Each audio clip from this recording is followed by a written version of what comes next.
This Wednesday sa Fan and Laugh with Ron. Please welcome ang Miss Queen of the World Philippines 2024 second runner-up at ramp model na si Sachi Cruz. Talaga ina-answer yung mga difficult questions. So hindi ka takot yun sa Grace under pressure na tinatawag? I don't feel any May pressure pressure right right now.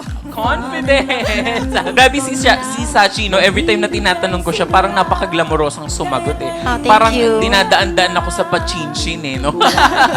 This is the first and the last pageant po na ginoinan ko. First and last, bakit hindi na nasundan? I'll give way to others na lang po kasi marami po talaga mga deserving. I know that they will do well. So, congratulations. Parang very kontrabida yung statement na yun. Parang feeling ko may double connotation. Hindi naman po. Pero when you are a mother, there are really a lot of things na feeling mo you're not doing well enough. For me, I really want to make that word validation a positive one. Tutuloy-tuloy na natin ang ating kwentuhan kasama ang isa pang fantastic guest, kiddie singer, dancer at artist na si Charis Jane Villarta.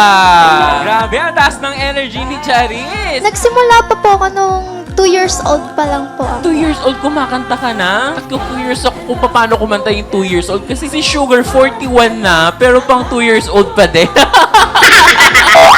Tumutok na dito sa ating programang Sigurado ang Fun at Sure na Sure ang Laugh.